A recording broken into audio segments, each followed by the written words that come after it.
the main argument is that what we are witnessing is more than the crisis of capitalism. Many of these problems we have, you can find them in the pre-capitalist societies or even in the communist societies of the 20th century, which claim that they are not capitalist. But capitalism, of course, has accelerated the crisis and made them very giant, very big. So this civilizational problem or crisis that we have, I call it the 5 C's of the crisis.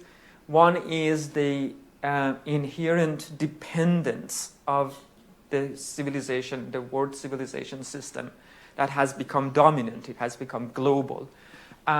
Its dependence on capital, which has replaced labor as the major source of value.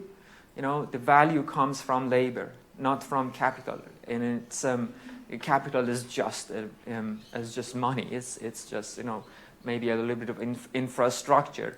But what should actually be considered as the ultimate source of value is the labor, that mental and manual labor that people put into the infrastructure, into the goods and technology to create something new.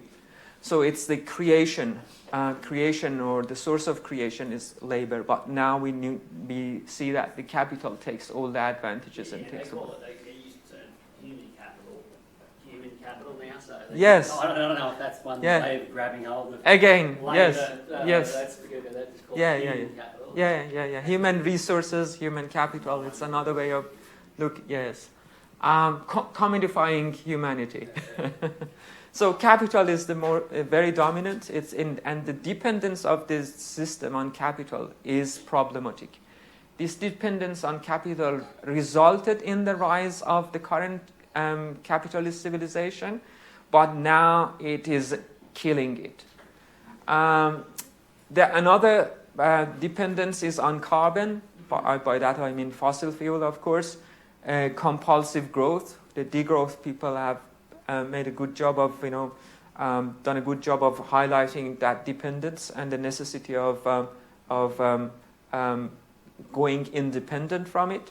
Coloniality, which has been the case, very much associated with capitalism.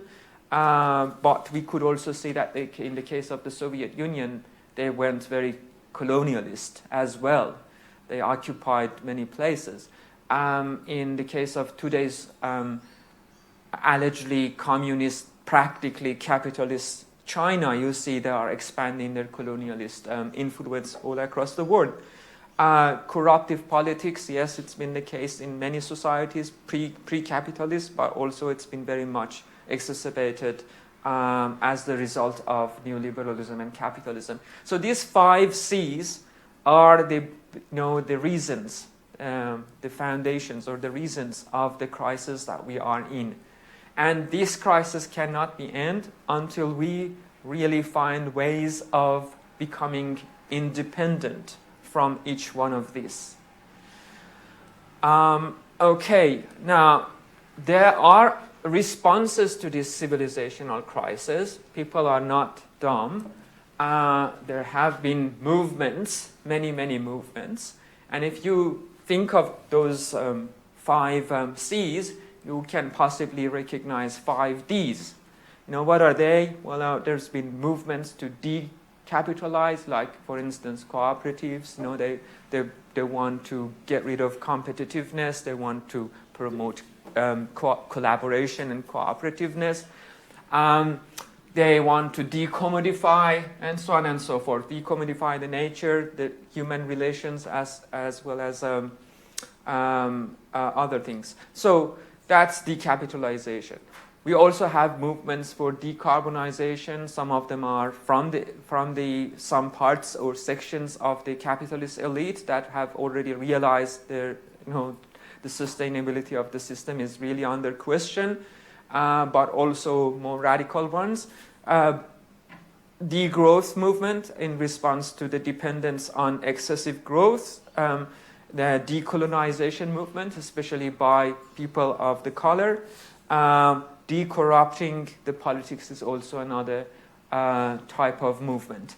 So as you can see, each one of these are addressing the 5 C's, but what's the problem with them? There seems to be a kind of a limitation. They are all D, which means they're mostly to push back. So that's why I call them, I would say, they are recuperative, they are restorative. They want to restore what we had to get rid of capitalism. They want to get back. So this kind of pushing back is extremely necessary, but it's not enough because it's a civilizational crisis. What we need to do, we need to have inventive. We need to make these movements more inventive than just restorative. And that means that we need to actually start reimagining what defines a civilization. One way of reimagining civilization is to consider that every civilization needs to have these 4 basics satisfied in a healthy way to become a healthy and sane and sound civilization. Each one of these have been severely violated under the current civilizational crisis. One is the being and living, so we need to reimagine and redefine what defines as well-being and well-living. I have recently published, not recently, 2018, something in that we need to move from well-being to well-living, but I would say this is one aspect. The willing and enabling, that's more kind of the political aspect of any civilization. Liaising and learning, that's when people are communicating with each other, social solidarity, social cohesion, and so on and so forth. Becoming and begetting, it's about societies in their relationship with the environment becoming more productive in a more sustainable and self-sufficient way. So maybe this can give us a kind of a framework, something that we can use in order to reimagine civilization. What defines as, and we need to move on towards bio-civilization. If you want to reach, and that actually this is the idea behind the communist framework. So if you look at the communist framework, this was the economy, this was the politics, this was the community and society, and this was the web of life. So if you will go back to here, so just to give you an idea where this came from, it came from the approach to reimagining civilization.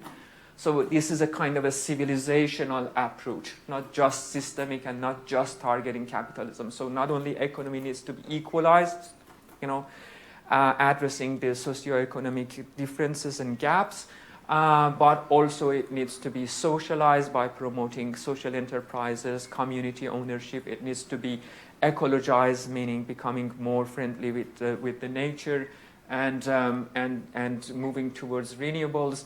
And it also needs to be democratized. So as you can see, why would say you may say, why democratize, why equal? Where would this day come from?